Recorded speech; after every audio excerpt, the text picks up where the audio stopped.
Good evening, everyone, and welcome to Cap Cruise Wednesday. Third week in a row for me here, which is good. Uh, Say hello to everybody. Ray Burleson was the first one in. Welcome, Ray. Good to see you here. Then Mike at Pendulum Junction. Welcome. How's everything across the pond? Dwight Curley's here. Welcome, Dwight. Glad to see you made it in here. Yeah, Ray, I always stay down in the basement until it's time for me to come up. So glad you can hear me. And let's see. Yeah, so I've been busy working on some odds and ends this week. And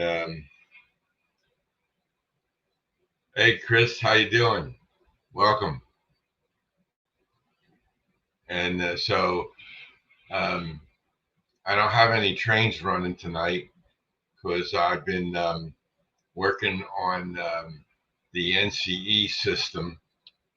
I had to put a couple videos up of the system going down, and I talked to it about this the last two Cab Crew Wednesdays about how my system wouldn't come up and everything, and I got that working and all. But then I found out that I didn't have all my bus lines set up properly on the boosters.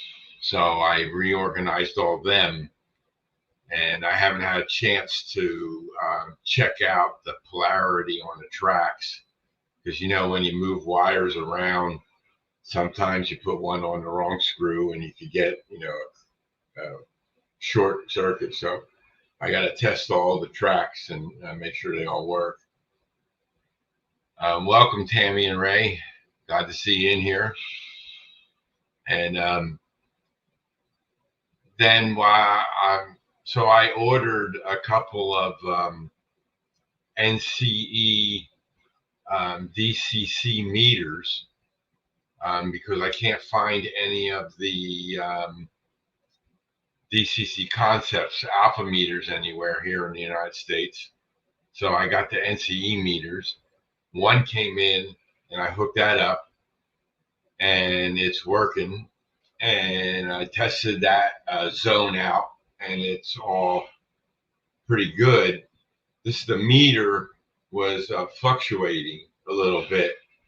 And then I did some more research and I found that Tam Valley Depot has this device, and the device is called DCC Turn On Module. And what that is it's a soft start circuit for large inrush currents of sound decoders and stay alive decoders.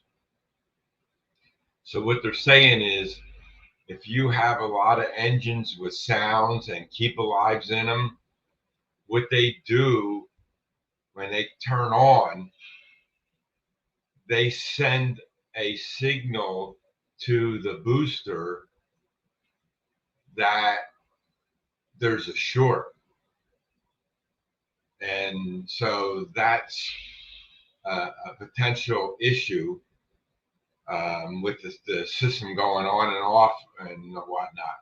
So I ordered these devices, and I have 5 zones on my layout here. 4 of them are track related zones, and the 5th zone, hey Randall Ellison, welcome. The 5th one is for all my DCC accessories, and that's a separate zone for those. So all my turnout motors that have decoders in them, like the Cobalt IPs, my DP4s. They all are connected to my accessory bus lines.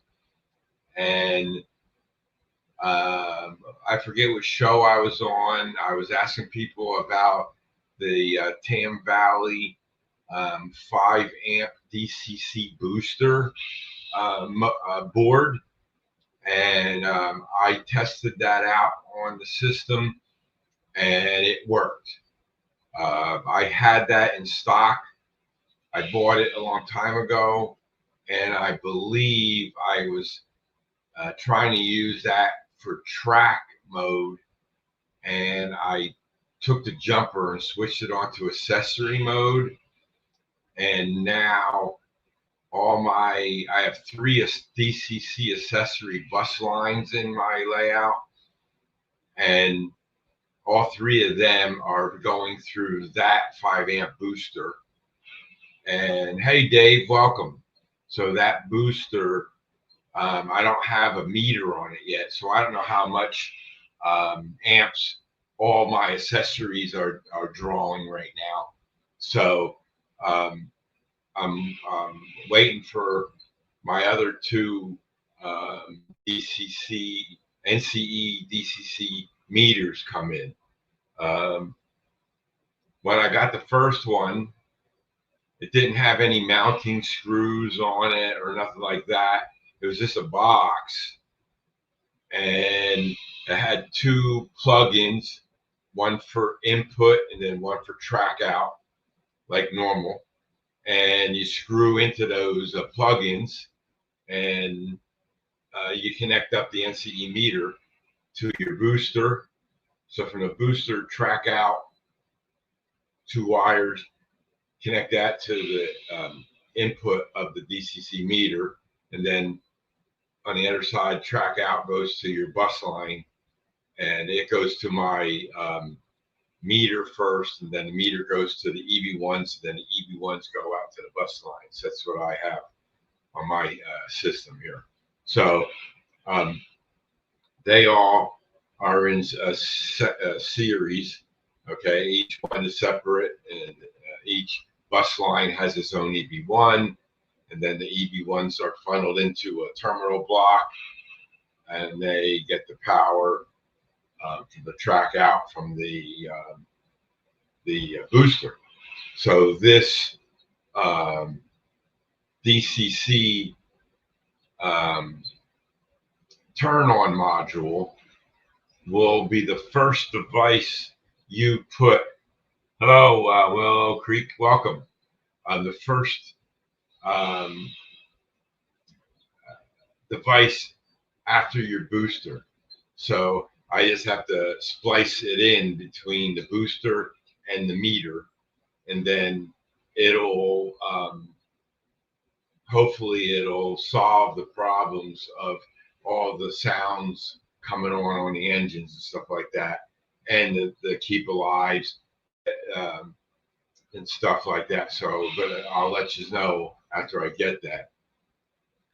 So what I've also been working on is I was going to do a video today of what I have been doing and all this, and I charged my camcorder last night, because we tried to do one last night and the battery went dead after a couple minutes, and so I charged it last night, and we started to take a video today.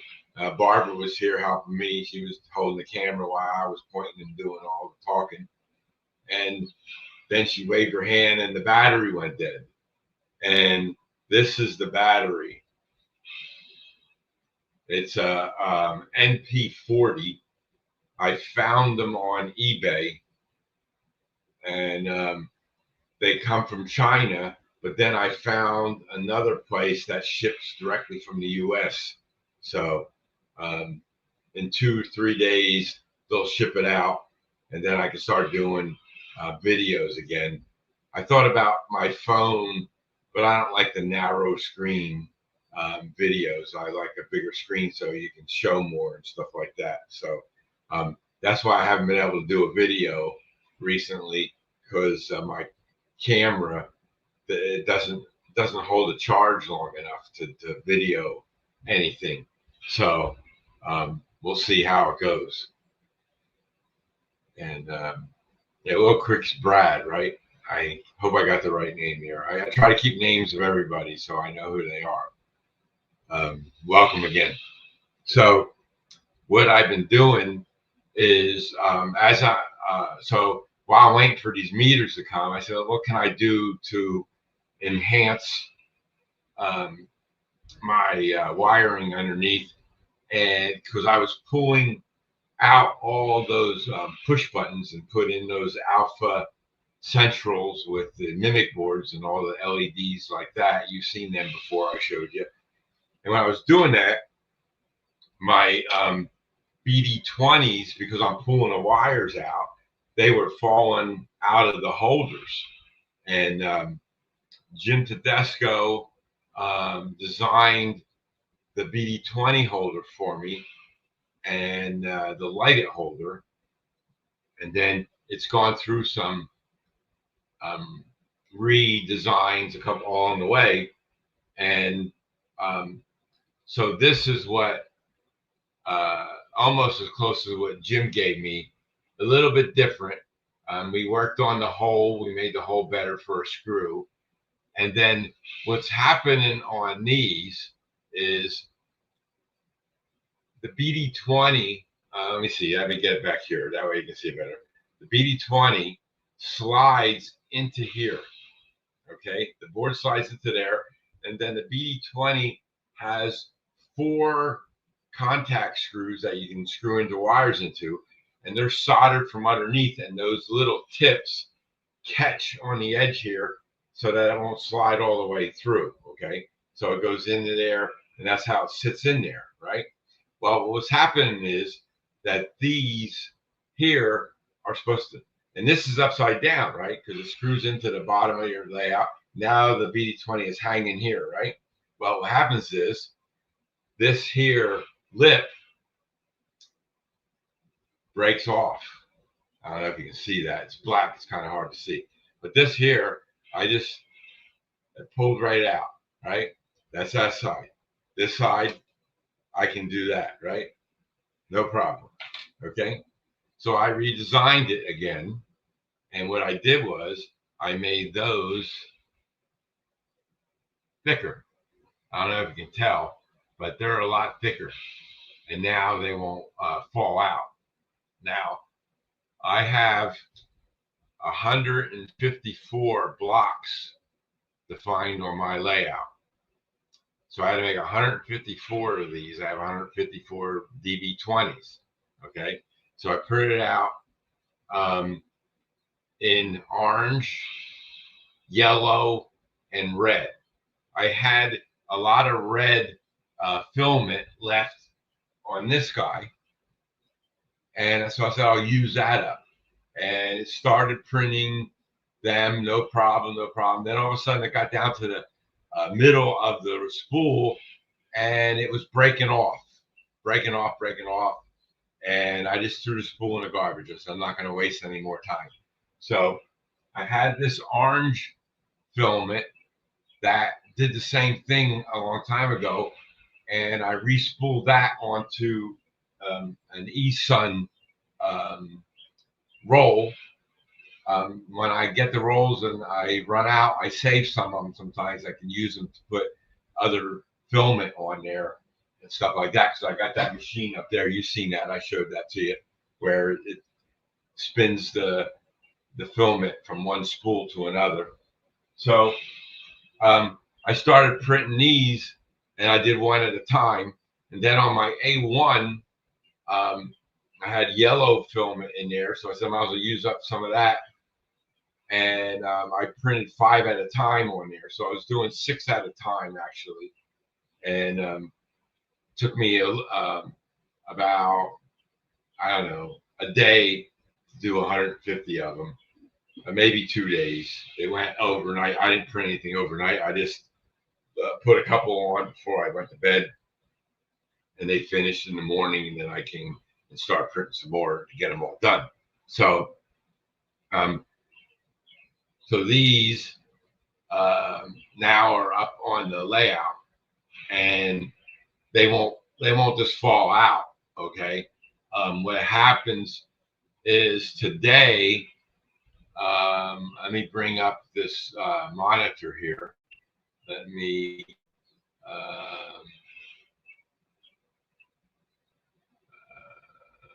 let's see. Can I add this? No. Before presenting a screen, remove other media. Oh, okay. I got it presenting it.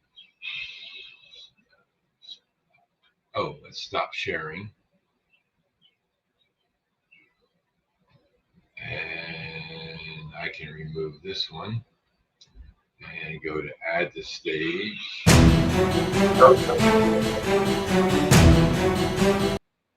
Wrong thing. Wrong screen. Thought I removed that. Remove from studio. There we go. Now, add. Yeah. Let's see. Share screen. Window. This guy. Share. And okay. So, I was working on this section today. The hardest section I have. I have BD20s. See these buildings that are all lit up here on this level? This is my yard level right here. You see the mouse. I think you can see the mouse. Okay. These buildings, above the buildings is the fascia of the third level. And on that fascia, I have BD20s screwed into the wood. And so what I had to do is take my Dremel tool with an 18-inch or a 16-inch extension, and I was able to reach my hand up and underneath here with all these wires hanging down, and at least I could get the BD20 off of the old holder.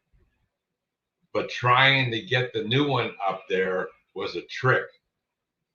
To put the BD20 holder on and put a screw through here, and then put the drill bit on that and try to hold this up as I got it back to that fascia board, kept on falling off. I hit a wire as I was going through. It took me like 2 hours to do just 5 across the back there. And then the last 2, there were 7 of them up there that I had to do today. Last 7 added 154. And I was able to, the last 2, crawl under the layout, get behind it, and I could reach around the corner and put those 2 back into the new BD20 holders. So it took me a couple days to get these all in. And what I did was, I'll make myself bigger here. Let's see. Yeah. In JMRI, I have tables, and in the tables, I have all my sensors, which are my BD20s. And so I was able to print out the table on a sheet.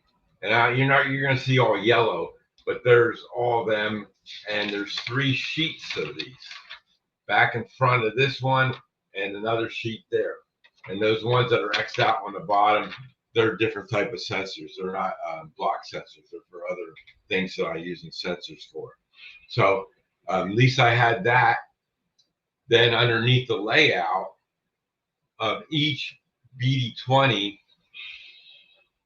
I used my label gun and printed BD20 dash and its address.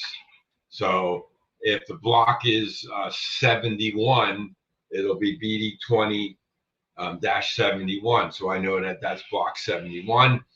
And then on the layout, we made these orange signs. let me see. Add to stage. Here, let me go here. There's one. There's one. You can't see them up here on this layout, but those have a decal on them, and that number is 71101.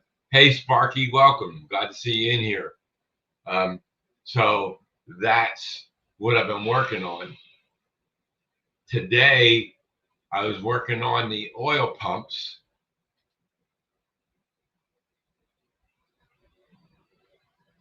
I got 2 of them working. I just have to wire these 2 up, and I'm still working on putting a new motor in this last one over here.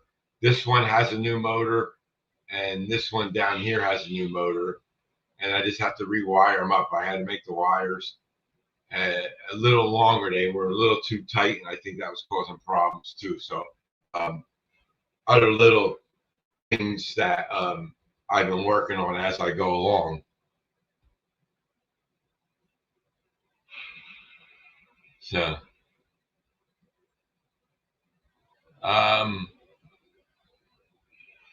Sparky, I'm not sure yet. I'll have to find out.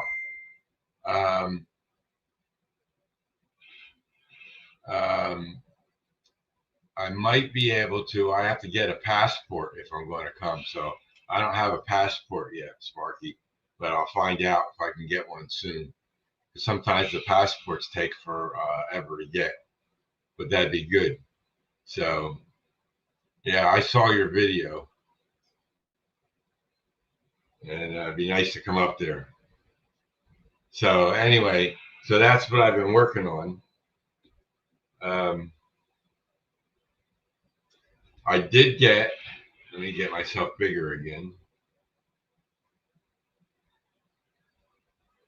I got my portable soldering iron, and I used it, and it worked great. Yeah, I think so. So maybe this week I'll run out, and I'll have to find out where I have to go to get one. I think the post office you can apply for them. See, I had one a long time ago, but it expired, and I don't know how long you can have an expired one and go back and see if you can get it renewed or whatever. I'll take my old one there and tell them like I had one before and see what they say. I think the post office you can do that. So anyway, this is my cordless soldering tool, and it worked really good. I did 2 pieces of track where I had to solder the joint, and the only problem is getting to the spots where you need to solder. But this helped out with no cords. I was able to put it down and put some solder on there, and so that's the other thing that I got. And I'm just waiting for those supplies to come in so that I can get my videos going again and the trains going again. Yeah, now I've seen the butane ones, Dave. I never thought of getting a butane one. This here has a USB plug right on the end. I just plug this into my computer and it charges it. It's fully charged. I could turn it on right now, and it gets super hot real fast. Has 2 modes. I hit the button once, one of the green lights come on right there, and then I hit it again, and the second one comes on. So it worked for me, and I got this off of eBay. Portable soldering iron, and of course, made in China. What do you expect? So, but it only took a day to get here. I was good about that. So, and also I've still been weathering my trucks and wheels on my cars. I got a couple here on the table that I have to work on. Um, right now, what I'm printing on the Viper are these are lighted holders. This is a new design also.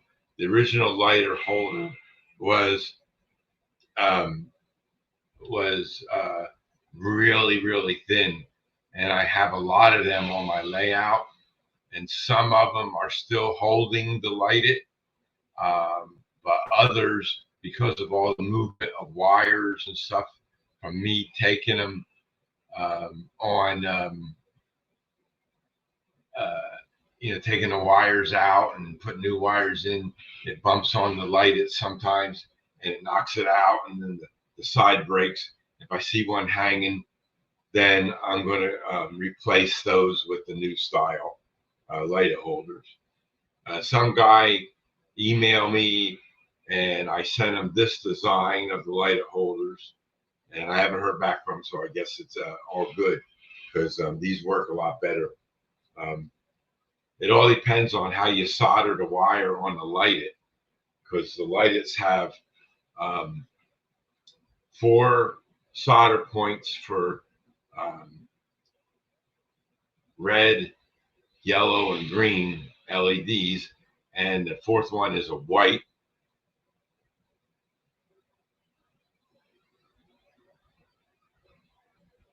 Yeah, maybe, Heath. Welcome.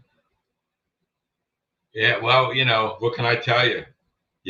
I'm just filling in for the other guys. Um, Trackside Mike does the first week, and then I do the rest of the weeks because everybody's busy. So what can you do?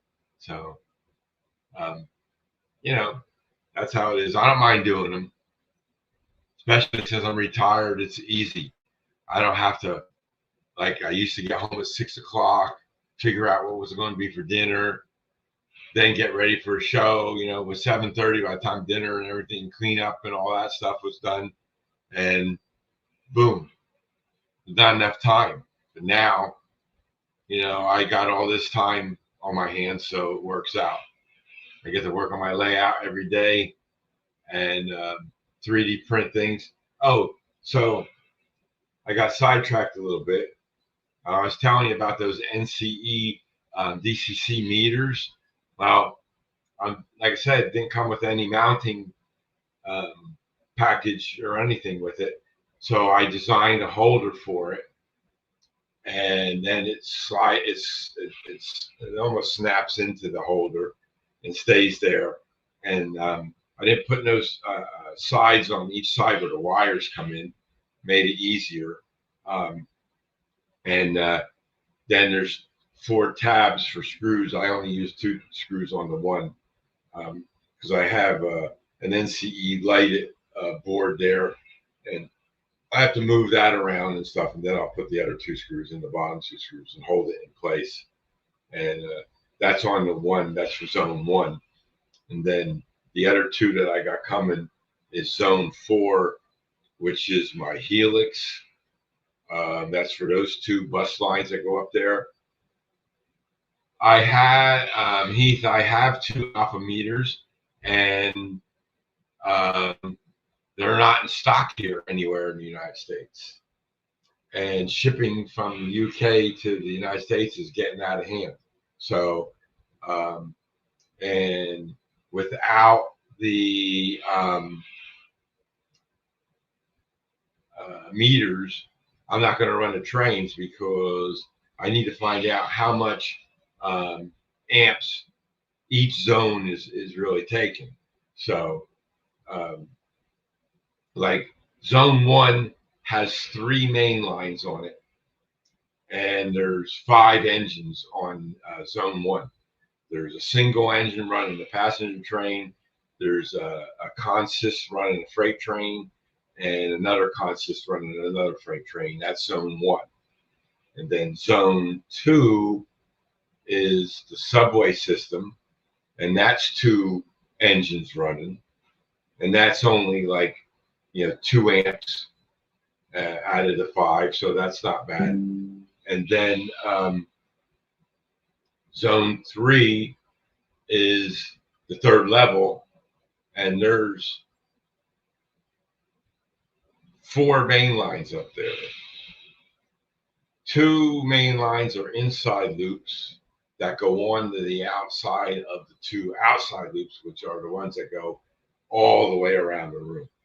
So that's 4 main lines, and there's 7 engines on the 2 outside main lines, and there's 4 engines on the inside main lines. So that's 4 and 7. That's 11 engines on that zone. And that zone I have on the alpha meter, because I have 2 alpha meters already. I had a ramp meter, but the ramp meter doesn't allow you to add multiple bus lines, where the other meters let you go in there. Doesn't your command station provide feedback on the draw on its output? No, it doesn't. I get the feedback from all the devices that sends back to the command station. So that's why I'm getting those DCC turn-on modules from Tan Valley, because when I turn on my system, I have 16 engines firing up at the same time. Sound, lights, a lot of them have keep alives in them. Not all of them do, but a lot of them do. So that'll stabilize the system with those devices. That's from what I read anyway. So we'll see. And then I'll let you know. Dave, I have $5. That beer costs $7. Yeah, everything costs a lot of money nowadays, Sparky.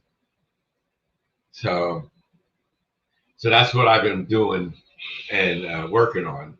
And once I get the meters on the rest of the zones, then I'll feel comfortable running all the trains.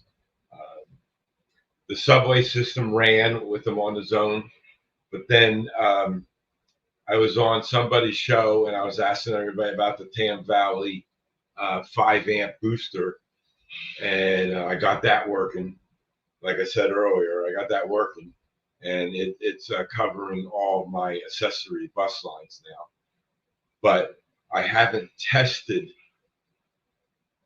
the polarity on the devices yet, and I have some NCE AR10s. They're a separate bus line. I got to make sure that all those things still work after I moved all the bus lines around to different terminal blocks so that they can go into each booster and stuff like that. So, like I said, I have 4 NCE boosters. I have a Power Pro, a PB5, and a PB105. And then the Tam Valley 5-amp DCC booster is my 5th booster, and that's the 5th zone.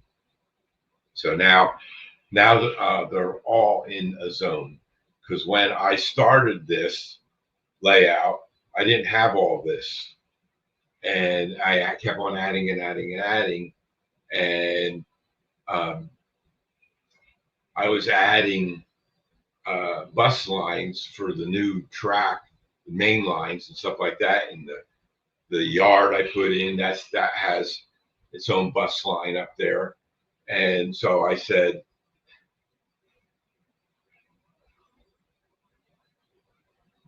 yeah, that's right. It's a lot of power. So,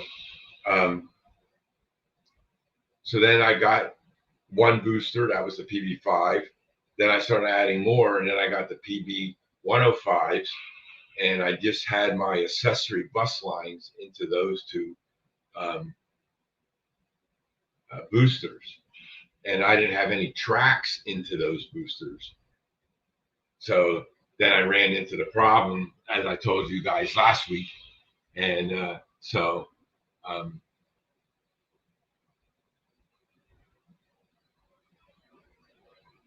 $7,200 on to go in the dining car, or is that $72?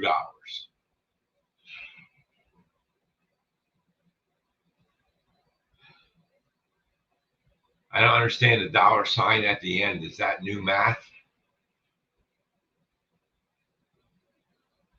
And did you miss a decimal point somewhere there, Sparky?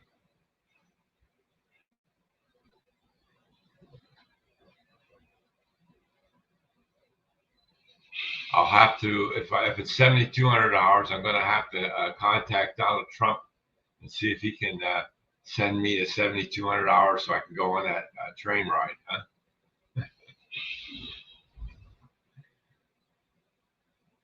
Yeah, I always see your videos, Sparky. Looking forward to it. That's $5 in Canadian.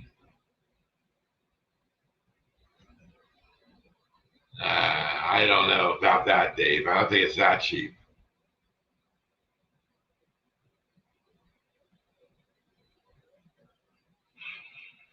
Oh, you have to rent the whole car for $7,200.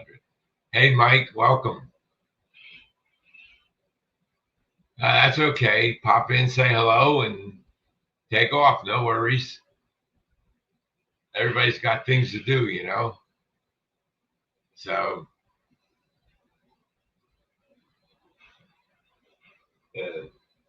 that there. That's the case for the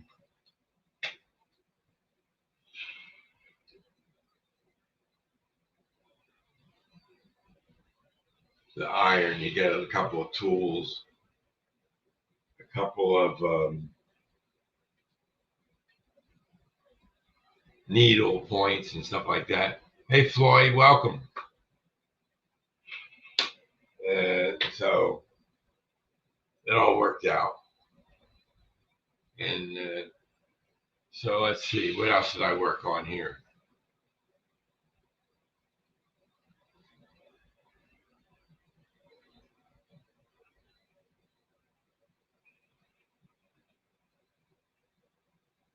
Yeah. Let's see here.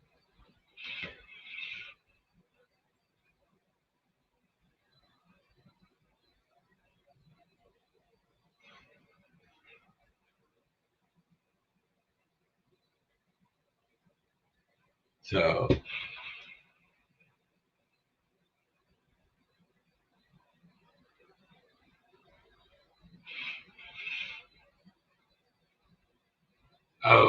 YouTube always is messing around with my subscribers. On the weekend, I had 497 subscribers. I was 3 away from 500, which I was getting close. Then Monday comes and I'm down to 495. So I lost 2. Then Tuesday comes, I'm back up to 496. But I never see a notification of a new subscriber coming on. I don't know if anybody else is experiencing this, but it's weird. Like my count goes up, but I don't see any notifications of subscribers. And is YouTube just messing around with our numbers? I don't know. It's got me baffled. So Like right now, I think I was at 496 before the show started. Yep, still at 496. No, now I'm at 497 again, and no notification of a new subscriber. The numbers just go up and down. Now, since I got close to 500, when I got around 480, I went up to 490 one day, and then it went back down to 481. If I would have kept the ones that I lost and back, I would be well over 500 already. But it's strange how, yeah. See, I'm looking on YouTube notifications and nothing about and I've always seen them on YouTube. I say new subscriber, so and so, new subscriber, and I know some people when they subscribe because they have an option turned on that you don't see who subscribed and everything.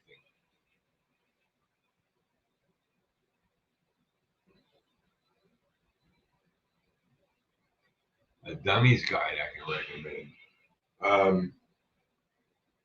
The DCC. I think. Hey, Mike, I'll look that up for you.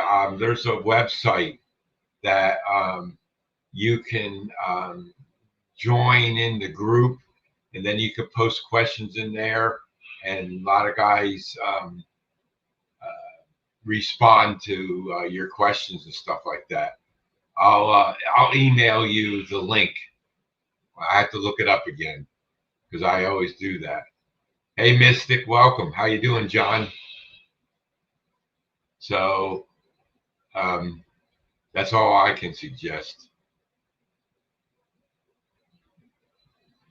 There's always YouTube. That's where I learned a lot of my stuff. I went on YouTube just to learn how to do things and checked out, when I first put my system in here.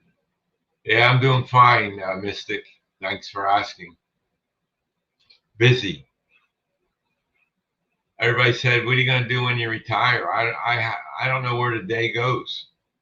I get up in the morning, have breakfast, play with my dog for a little bit, work on the layout. Next thing I know, it's time to go to bed. It's a interesting day. But designing things for your needs on 3D printing and troubleshooting problems and stuff like that.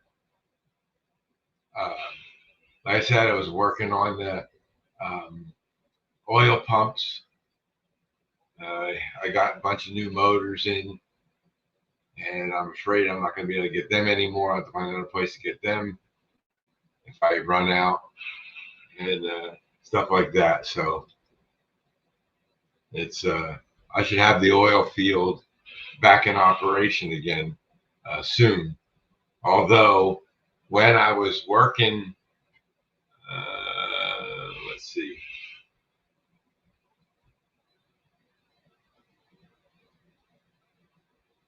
Let me see, can I do this?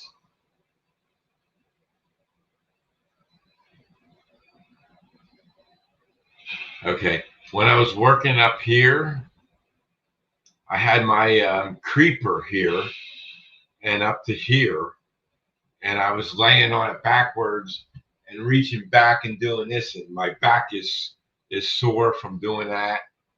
I got one of those icy hots on it right now. It feels a little bit better. So, and so that's the creeper does. It helps me get up there and work on it. But once I get that, then I'll be all set. Now, all this wiring up here that you see hanging down, that's due to the fact that I was putting in those lights for the turnouts, and also pulling out the wires for those boards that I had connected to my phase shift for the turnouts with all the push buttons and the LED wires and all that stuff. And then that's the section there that all the wires from the turnout service tracks and stuff are plugged into. So I have to leave them down until I check the polarity on the turntable and all that. The turntable does work now. It's operational, and I have one service track set up, the one that goes into it, and that works. And I got the polarity on that right. But since I changed all the wiring at the NCE system, I got to recheck the polarities on everything again. And it won't be too bad because all I got to do is go down underneath the layout and flip the wire on the terminal block. And then it'll reverse the polarity for the whole thing. So, but that's this weekend. I'm going to do that. I'm going to work on that this weekend. Just doing a lot of prep work in the meantime. And going from there. Wiggy Waggy always say he's coming to Canada to take over my layout, but I think he's going to bail on me as well. It means you get in touch with Trackside Mike. I don't know what Dwight needs, but yeah, so that's what I've been doing. And all this stuff keeps me busy. And the fire scene, the fire truck down there, that's all lit up. The police car back here is lit up. Those wires came undone. I had to find out where those wires went, and I reconnected them, and they all worked again. That's what happens when you move wires around. Things are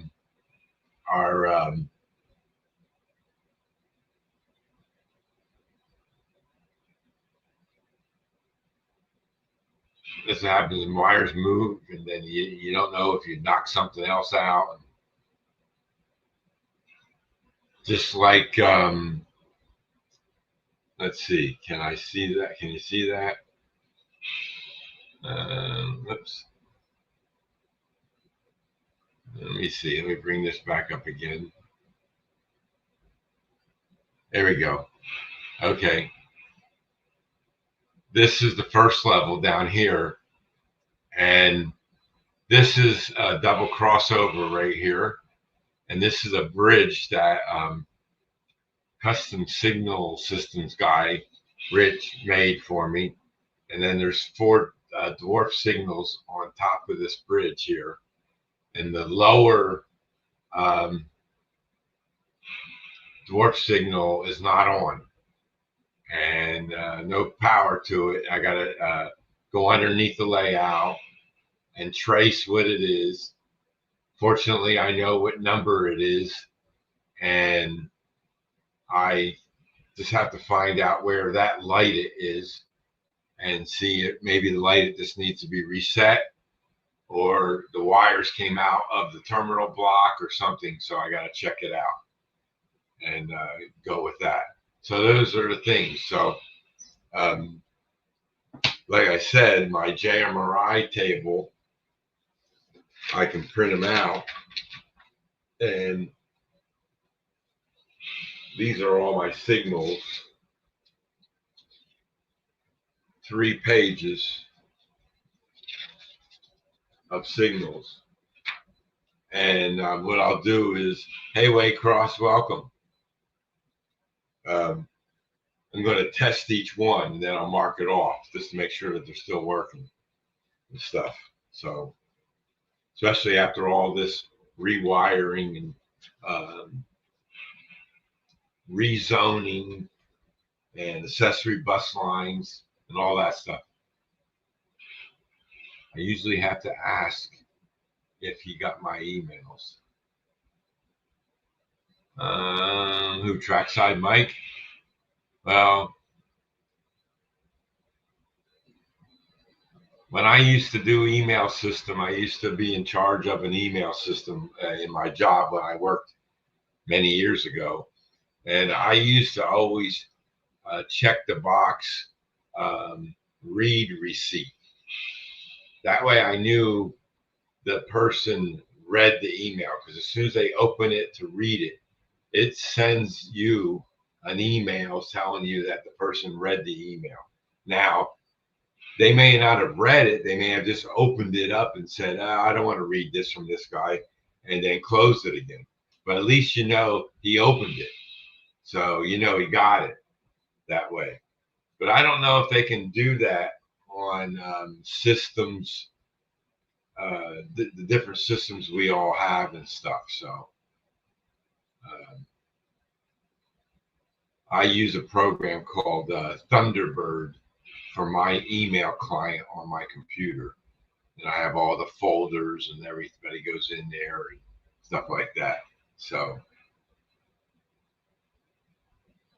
you know, that's how it is. It works that way. It's helpful when you get a read receipt or a sent. I think you can get a sent receipt too, so you know that you sent it. So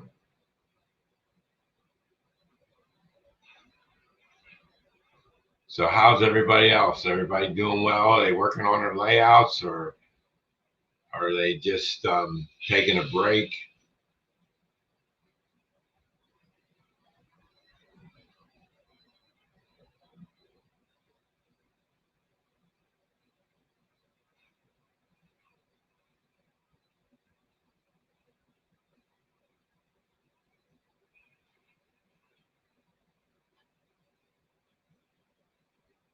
Also, I watch a lot of people's videos, which is nice because I can do that.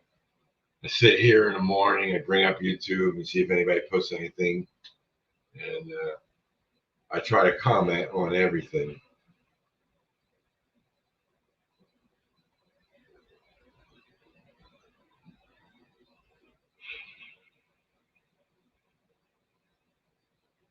James Golden, Facebook. Cleaning track, yes. Well, I found a new way to clean track too. I showed you guys that scrubbing thing that I did. That worked really well. All the tracks clean. And then I saw another guy's video, and he uses that WD-40 contact spray, and I had the Subway, haven't run it in a long time, and I sprayed that on the bottom of my box car that has the pad on it. I sprayed that, and I ran the put it in the front of the subway train, and went around a couple times and cleaned it. And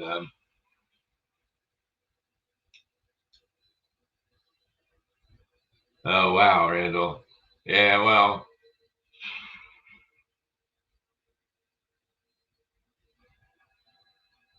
I use Hotmail. I had a Hotmail account. I don't know if it's still valid. Haven't used Hotmail in 30 years. Yahoo Mail. I have a Me account. That was iCloud. I got with my first iPhone. So I've been using that. And then I have Gmail accounts too. So Gmail account works well with the Thunderbird client. Thunderbird client's nice. You put it on your computer. Then you can set up rules. And like if I get an email from Mystic, for example, I can have it automatically directed to Mystic's folder.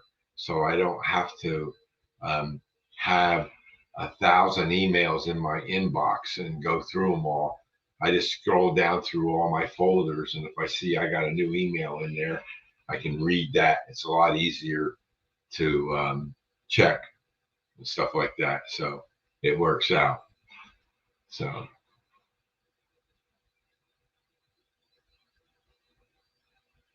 yeah, so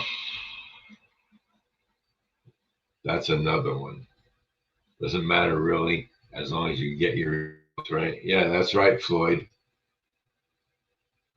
Well, what happened was I was using Microsoft's Outlook and Microsoft's Office suite,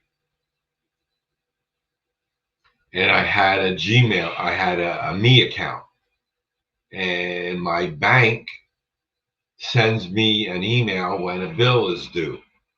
Okay, all my bills are paid online through the bank. I just tell them the amount of money, and then they send it to whoever. If they have to put it in the mail, they mail it out. If they can send it electronically, they electronically transfer it to the other bank. So, um, and that was all working great. And then one day I wasn't getting emails. And I go, I know I got bills due. And sure enough, I went online in the bank account and I saw the bills were due and I wasn't getting emails, and I checked with them. They couldn't figure it out. So then I switched it over to a Gmail. And then it started sending the emails to the Gmail account. So I said, okay, they might have had problems with the Me account, right? So, well, the version of Outlook I had, I couldn't add the Gmail account with the Me account on the same Outlook. Well, where I worked at the university, you were allowed to download a copy of the latest version of Office onto your home personal computer so that you can run Office. And I guess they did that so you would do more work from at home. But I didn't use my home computer for work. I connected to my work computer from at home and worked on it remotely. And I said, this, so I downloaded that and that worked. I was able to have my Me email address and my gmail.com address on the same Outlook. And the emails would come in and all that worked out great. But when I retired, my account got disabled, so I lost access to that version of Office. So then I had to find another way, and I found a friend of mine at work that I worked with. He gave me some information, and I downloaded those programs and installed them. And I'm still working out some of the kinks and stuff like that, like all the rules that I have for when like the electric bill comes. That goes into the electric bill folder and stuff like that. I have to wait for those bills to come in for the first time and cycle through. Then they'll automatically go into those folders from this point on. So I've been working on 3D printing the press cars, trying to get them in to run on the track bed.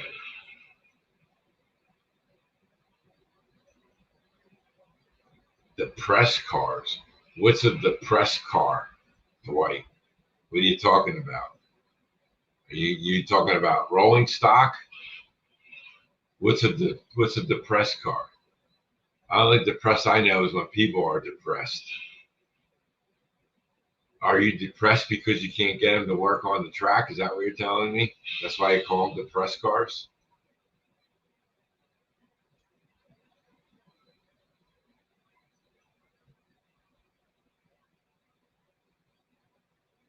Oh yeah, Mystic. Yeah,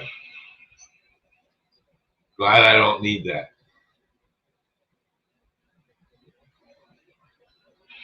Oh, a drop center car? Is that what he's talking about, Floyd? Should do a video of it, Dwight. I want to see what you're printing. Maybe I can help you out.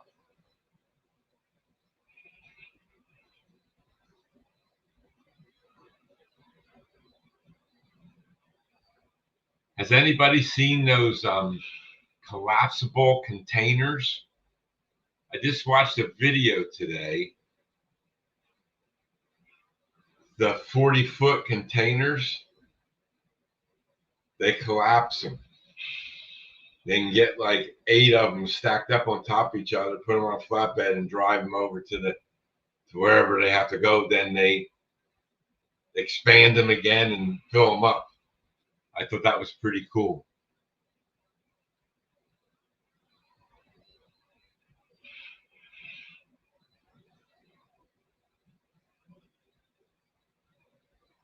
Yeah. So, well, listen, guys, it's been an hour. I want to thank everybody for coming in and spending time with me here. Like I say, once I get the battery for my camera, then I can start doing videos again. I use my cell phone for the shorts, so because it puts it in the right format. But Heath is coming on in a little bit. Anybody wants to go over and watch him? And I'm going to be ending the stream now. And we'll see you all in 2 weeks. Mike will be doing next Cap Crew Wednesday. That's the first week of the month, I believe. Let me check the calendar here. Oh, wait a minute. No. I'm sorry. I might be doing next week again because it's the 5th Wednesday of the month. So we'll see you all next week. And everybody enjoy the rest of the week and have a good night. And we'll catch you all later. Thanks again for stopping in. I appreciate all of you. And keep it on the tracks like Mike, Trackside Mike says. And look forward to seeing videos from you all. Everybody take care and have a good night.